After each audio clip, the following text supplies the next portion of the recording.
Hello, everybody. Welcome to Off the Monorails. My name is Matt, and this is my channel, Not That Matterhorn Matt. My Instagram is right there. And welcome. So first, we're gonna wait for more people to drive. Hello, Sam. How are you? Glad you could pop on. Again, like I said before, we're gonna wait a little bit until people more people can arrive, but we're going to start with my pin of the week, or pin set of the week. This one, I was really excited to get this. So again, I have new pins. I'm actually going to remove them from the plastic because there's no point in the plastic protecting the pins right now.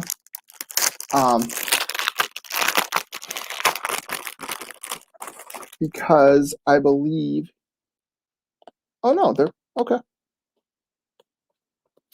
There was some gunk on the pins, unfortunately. But yeah, so this actually I got from on clearance from Shop Disney for their end of the year, beginning of the year sale. So they're getting really creative with these cards. If you haven't noticed, like the shape, if you can't tell, like the front side. Well, I haven't shown the front side of it, but it's very oblong shape. But this has been actually on Shop Disney for a while now. You've got the home, and you got the Fantasyland Castle, Cinderella Castle at Disney World. You've got the old Disney Channel logo, and it says "Raised on Disney Magic," rainbow. And then you got a little bit of a dimple in one of the ears, but the ears are actually kind of like a rubbery thing. It's 3D, but it's in the metal. I thought this was all black, but it's a shiny metal piece for the Mickey Mouse ears. So I forgot exactly what the set is called. I believe it was they called it the TV set. Obviously, it's a TV. But all three of these are 3D. Again, if I take off one of them, I'll take off the home one. Again, the Cinderella Castle is the home.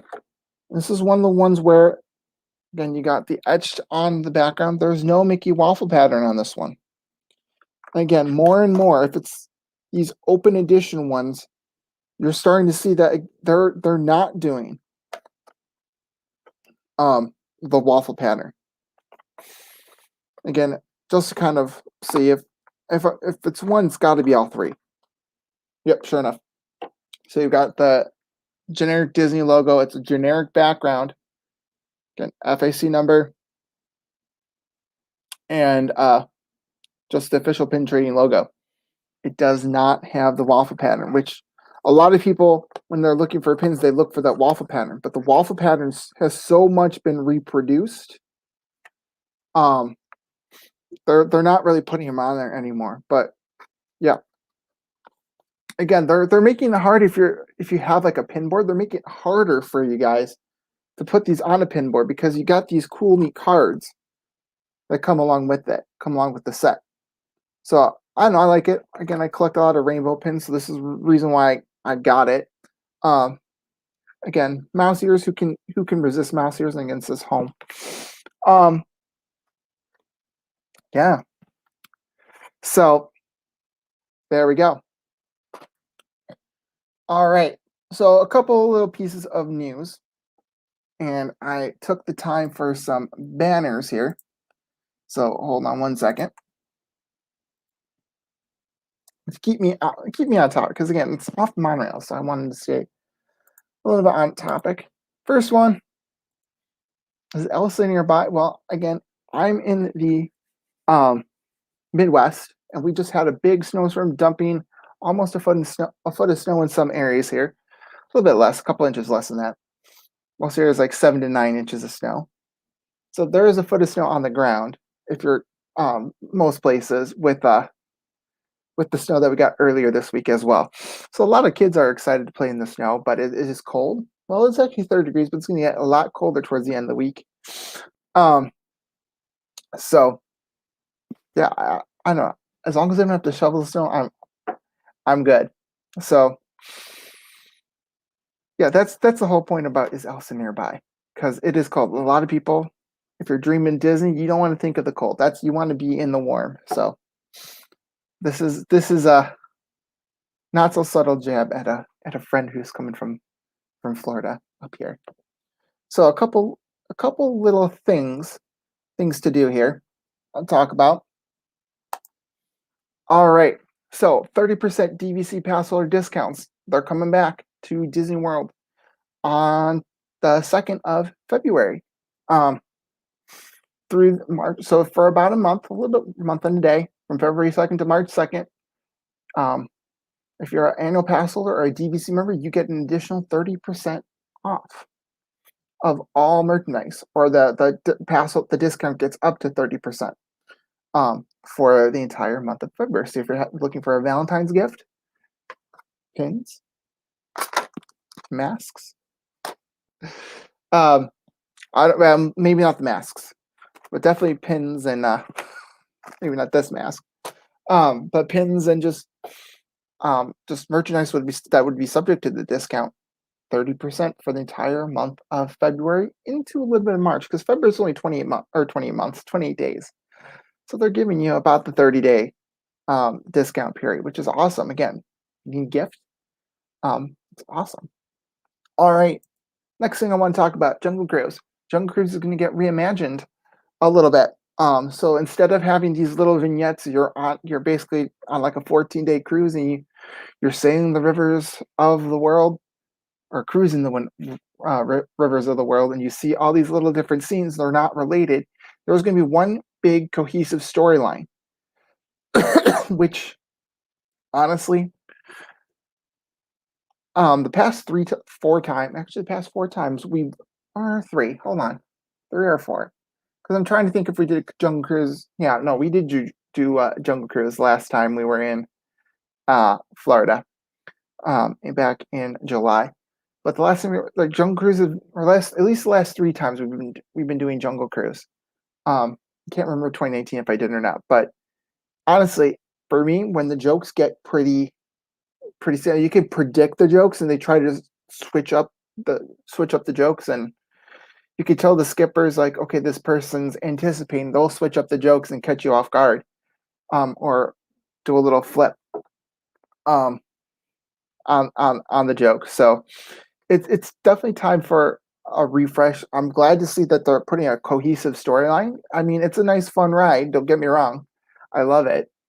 But I think it's time for some things to get updated and make new scenes. They've released two images. One of a sunken Jungle Cruise ship. I believe it's the Congo Kate, which used to be a name of a Jungle Cruise ship, and then they went through. I forget what exactly happened, and I have to look that up. But there's something happened where they changed the names. And Congo Kate was out, and they created some new names or they kept some of the old names, and they put 1 or 2 new names in there as well. So we find out what the fate of Congo Kate was, and it's basically starting to sink, and it's being overtaken by chimps. So that's going to be fun to see how they incorporate it into the overall storyline. And I mean, on YouTube, I don't doubt for a second it's been inspired by some of those YouTube videos where the ship's actually sinking in the middle of the ride. So that might be a little bit scary for some people to actually see a sunken ship, and they know that the ride has taken water on more than one occasion. So that's an interesting thing to witness, and see through the ride. And then I believe it's the rhino scene with the pole is going to change a little bit, and you're going to have a lot more of the skippers. It looked like they're skippers, and a more diverse crowd being chased up that pole from the animals. So we don't have a timeline of when the ride's going to go under refurbishment. Disney's 50th anniversary is coming up in October, so it might be coming soon. It really might be coming soon. We don't know. So stay tuned because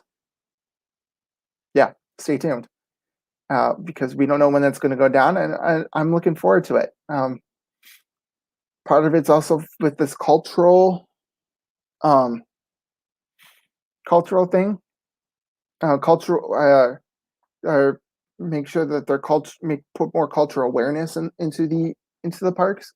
So things like I would fully expect the tribesman scene with the war dance and like the tribesmen throwing spears at you. I think that's going to go away. Trader Sam's, unfortunately, I think Trader Sam at the end with his shrunken heads, they're going to go bye bye. If I had to guess, based on what posture the company is taking in terms of again cultural awareness. Hello, Mel.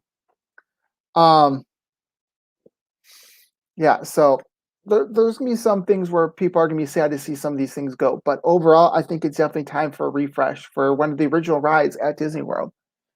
Um, 50 years, I mean, it's definitely changed over the 50 years.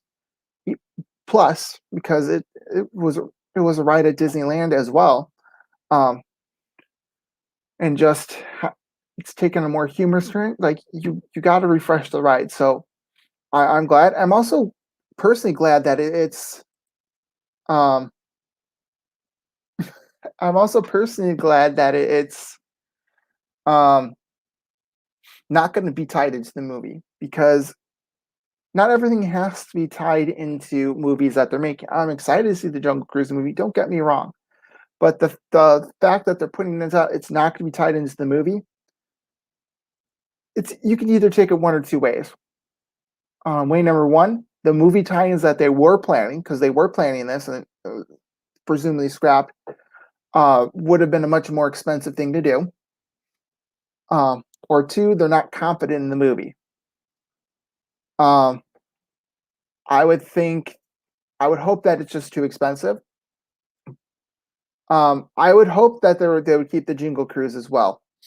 That is a very good thing to bring up. I really do hope they keep the Jingle Cruise because it's an interesting thing. There's very few holiday offerings during the daytime in Florida that doesn't require you to buy either a food or merchandise. Like most of the holiday offerings, at least at the Magic Kingdom, are the Christmas parties at the end of the day.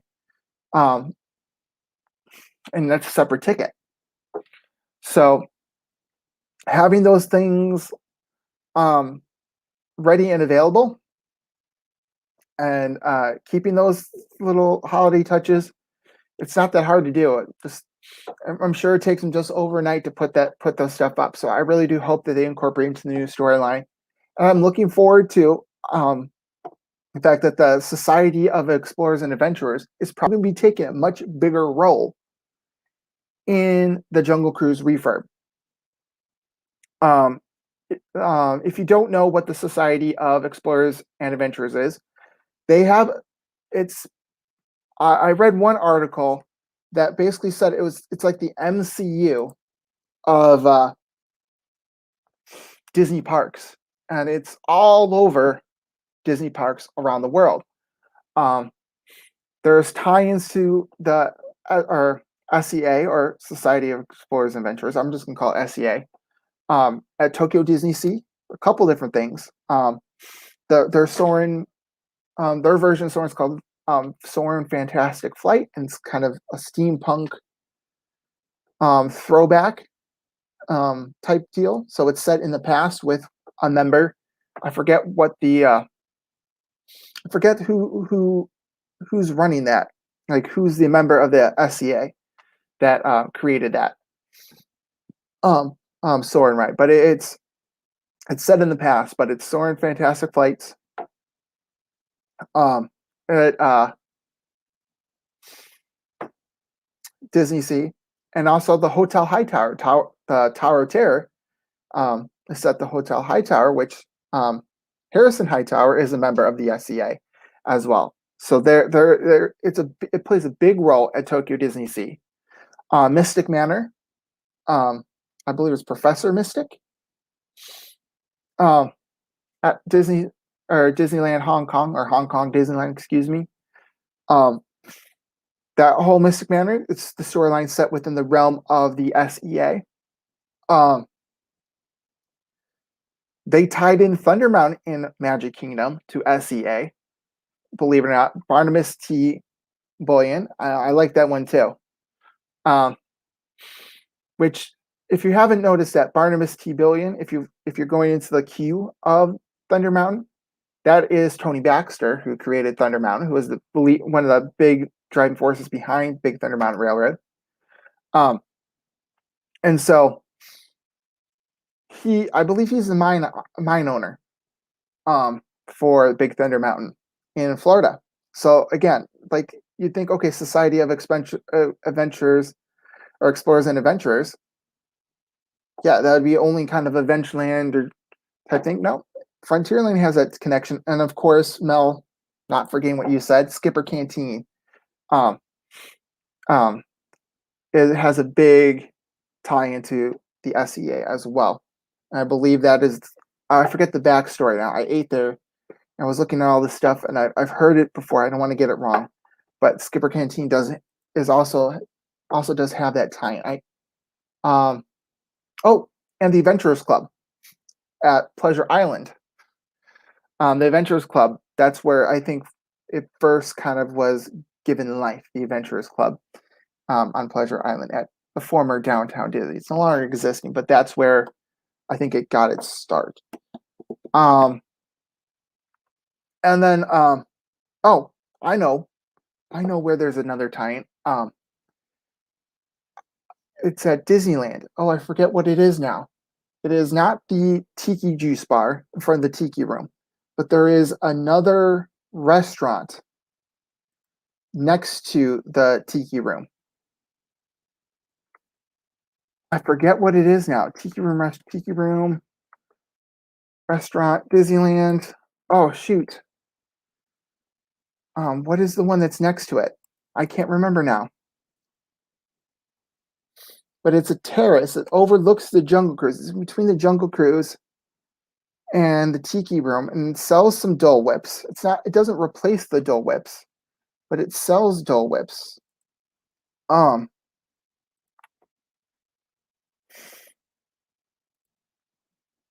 What is it called? The Tropical Hideaway. It's based on the Tiki Room. It's a Tiki Room themed restaurant. It's called the Tropical Hideaway. And I believe in the Tropical Hideaway, there is a section with these different paddles. And they're tie-ins to various different members of the Society of Explorers and Adventurers, which I think is really cool. And some of them were actually, most of them were ones that were across Disney World and across the parks. But there was a couple of them that previewed stuff that haven't opened yet.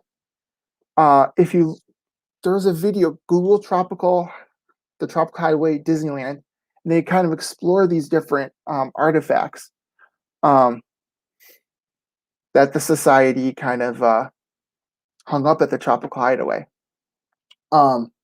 It's pretty cool to see those tie-ins at the Tropical Hideaway at Disneyland. Again, there's my show-off moment right there. But it's tied into both U.S. parks.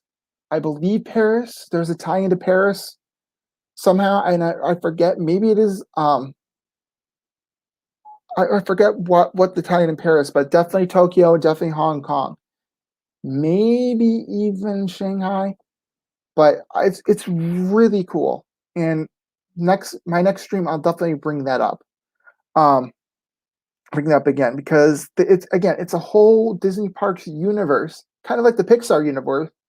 You have like By and Large and Pizza Planet and all these different companies, Dynaco, that are scattered throughout these movies. They're doing the same thing with the parks, which is really cool. Kind of like Adventures Campus too. Avengers Campus. You have all these different lands. They tie together. It's one cohesive story. So it's not like carbon copies in Hong Kong and Paris and again, California Adventure. They're different. They're different. Some of the rides are the same, but they all have a different purpose, and they're set within the same quote unquote universe. It's not like Galaxy's Edge where they put a Galaxy's Edge in California and Florida, and it's the same Galaxy's Edge for both. All right. So as I said before, I'm really excited about the Jungle Cruise being reimagined, breathing some life so that it can last another 50 years. Okay. So I've got a couple more things. This is going to be a short half-hour stream, folks. The M&M store has finally opened in Disney Spring, and yes, that's how you spell M&Ms. It's M&M apostrophe S. I looked it up. I'm like, how do you spell it? Is it with the apostrophe? So I'm like, I don't have M&Ms by me. I look it up. That's how M&Ms are. Which again, it's another shopping experience, and you can buy limited edition M&Ms, which I don't really think I would want to try and keep, M&Ms. For years and years and years, but they print Mickey Mouse, and they're Mickey Mouse and Minnie Mouse colors, and the Minnie Mouse ones have Minnie Mouse with the bow, I believe. And you can buy anything and everything M&M, which a lot of these stores now are really focused on one brand. You got the Coca-Cola store, obviously, you got the M&M store. I mean, there's Arribas Brothers, you got Pandora store, but those are all focused on that one brand.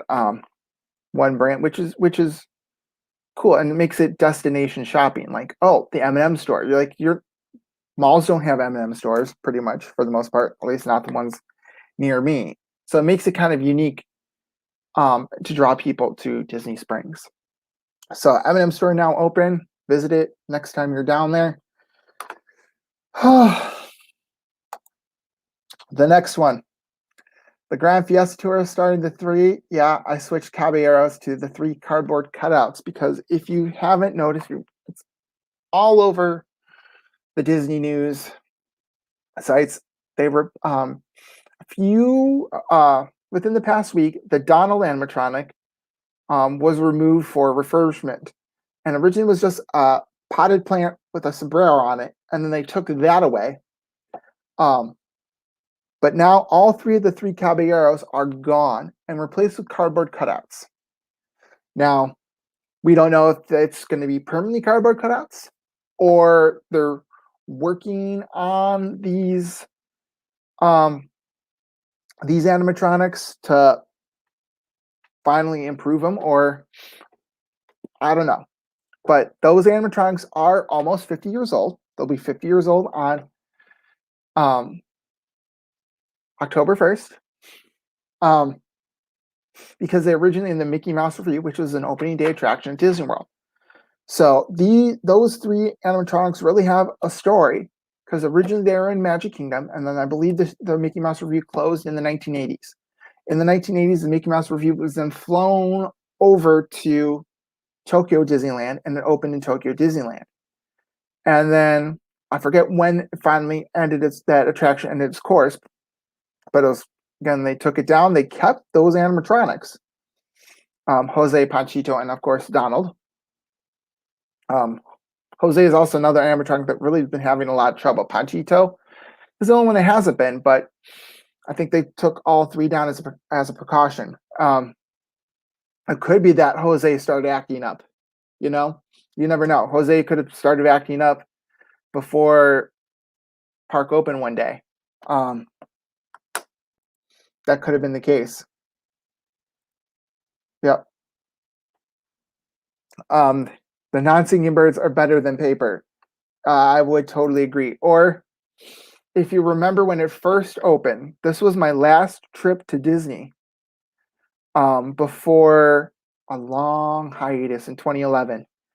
Actually, 2020, it opened 2007, actually. So maybe we saw this twice with that last scene with the Mickey Mouse Revue animatronics.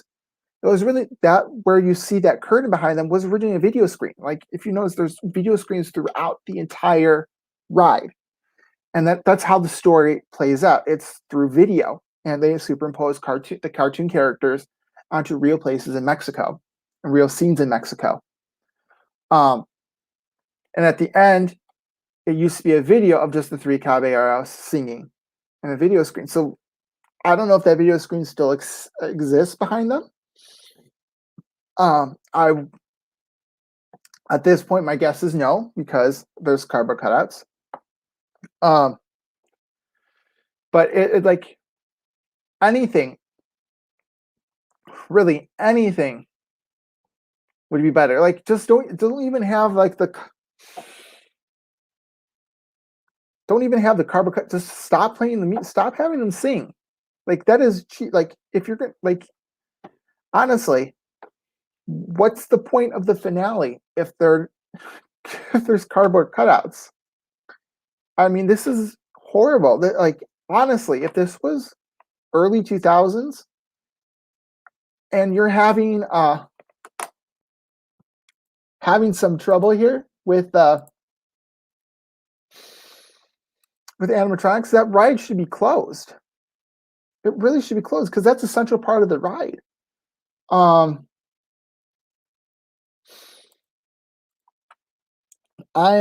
not happy with that whatsoever. Or put a screen. Like, honestly, that's what they do with what's her face, the shaman, in Navi River Journey. Like, that is pretty much that is pretty much why, for me, that is why I ride Navi River Journey. It's a nice ride. It's a relaxing ride. It's a ride where you can sit down and relax, immerse yourself into the world of Pandora even further. But like, really seeing that animatronic at the end, that's pretty much it. And so if you don't see the shaman, I mean, would I be mad if I saw the screen for the shaman? Yes. But for me,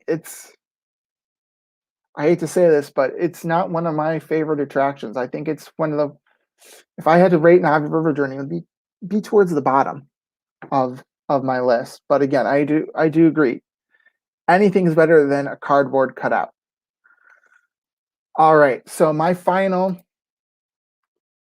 thing that I kind of want to touch upon before I sign off for today, because I only have one person watching this live, unfortunately.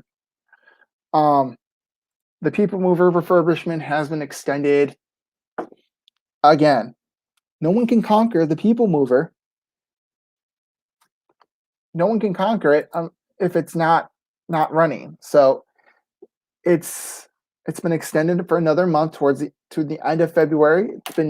They've been testing it a lot lately, but there was a video from WDWNT that showed the Peoplemover one after another crashing into another and bumping the car in front, so a train would stop for whatever reason, and then the train behind it would come into that zone, bump it, so that that first train starts moving again, and then that train is now stopped in the exact same spot. It was kind of like a domino effect. Thank you, Mel. I do appreciate that. Okay, not for YouTube though, unfortunately. But it's getting to the point where it's just like, is this ever gonna reopen? Because there have been times with attractions, again, like this happened with the Disneyland's people were that evolved into rocket rods. Rocket rods really couldn't take or put too much toll on the track, and they tried to fix it, and then eventually, like, this is getting too expensive. We did see that the Astro Orbiter Cube changed over, like the Astro Orbiter was using part of the extended queue for Peoplemover, and Peoplemover got that back. But so I would think it would be within the next month. I would hope that the next month could get all the kings worked out, but there needs to be a lot more in Tomorrowland right now. Tomorrowland is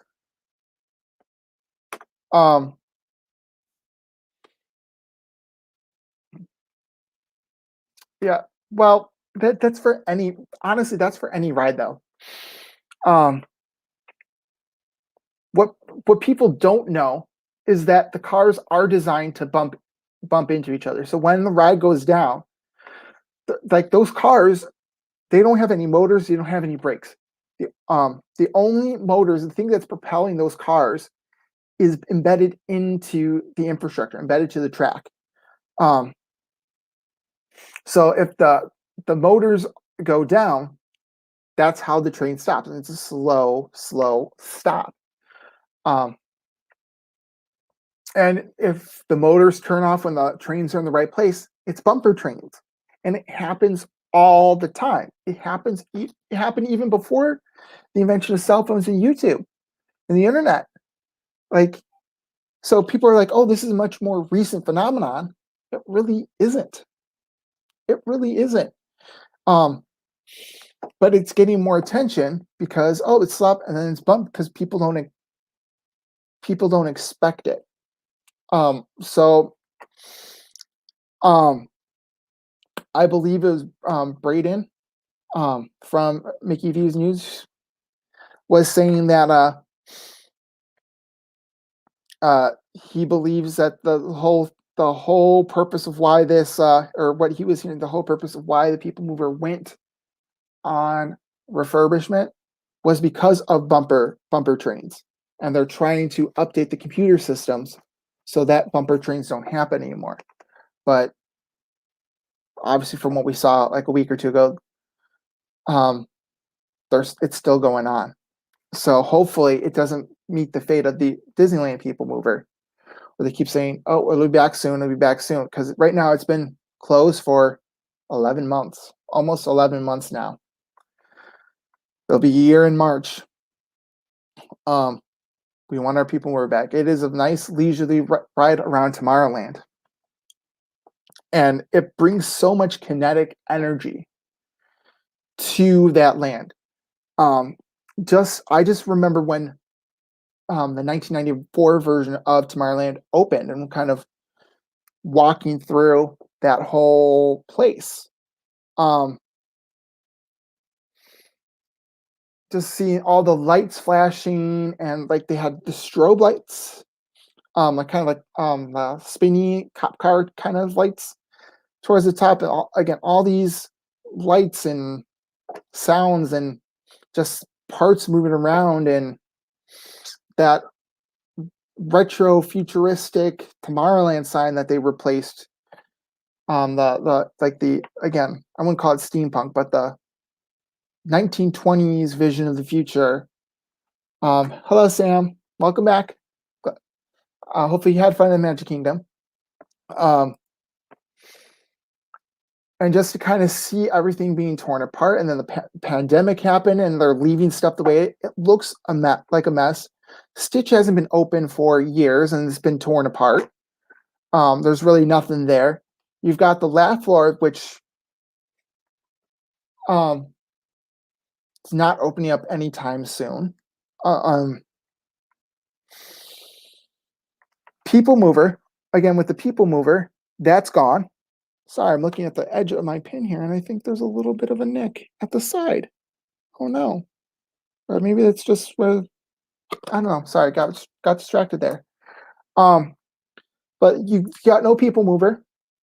You've got the attractions on that, they call it was the Avenue of the Stars? No, it's not Avenue of the Stars. Avenue of the Planets. That's it. You have the Avenue of the Planets. There's nothing in that entry part that face from the hub. From the hub up into the Astro Orbiter, there's nothing except for maybe like one shop. Well, you've got Buzz Lightyear off to the side, but there's really no reason why you walk down the Avenue of Planets. It's basically just a shortcut to get to the hub. And the Space Mountains towards the back, you got Tron, but there's nothing there, and it's a ghost town, and it's sad to see it. From my memories growing up to now, like there's nothing there, and for another ride to not even be an operate, like this is, it makes me sad. And again, if I